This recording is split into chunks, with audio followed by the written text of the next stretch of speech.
A while ago, Zelda series producer Eiji Aonuma announced that the development team for the newest game in the series has no plans to make an expansion for Tears of the Kingdom, which in itself is disappointing for fans of the game. But at the same time, it's a bigger shift in the scale of the entire gaming industry. The era of continued support for their games is coming to an end with DLCs. This change may not seem like a lot of sense at first, but with a little bit of search, there are other similar examples among today's games that express the effects of this change more clearly. By carefully comparing the way developers support their games in the past and comparing it to their current vision of the game, we can draw some interesting conclusions about the future of the video game industry. The Legend of Zelda Breath of the Wild, released in 2017, received 2 separate expansions after release. On the other hand, according to CD Projekt Red, Cyberpunk 2077 Phantom Liberty expansion will be the first and only expansion for Cyberpunk 2077, as the development team prefers to make a sequel to the game right now. The previous CD Projekt, The Witcher 3 Wild Hunt, had 2 expansion packs, each of which could be considered one of the studio's best creations. To understand why DLCs are playing a dim role in supporting games, the 2 titles are good examples for digging deep. The Witcher 3 was released in May 2015, and by a year later, both Hearts of Stone and Blood and Wine had been released.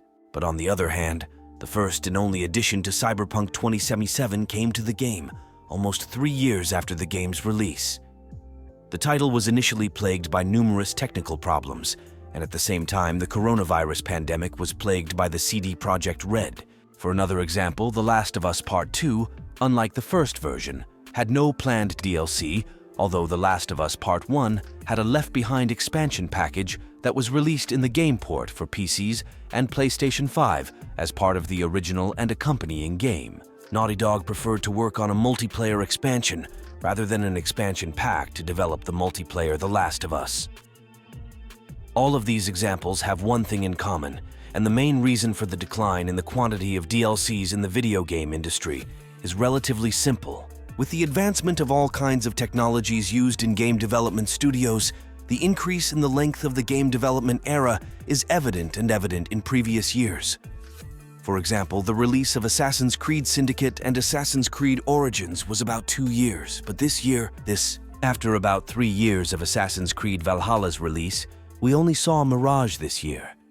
Interestingly, Assassin's Creed Mirage was introduced from the beginning as a smaller scale than other major titles in the series, and yet its release is a 3-year gap from the previous game of the series. Interestingly, initially, Ubisoft had planned to develop Mirage as a DLC for Assassin's Creed Valhalla, but the decision changed, and now Mirage will be released as a standalone work.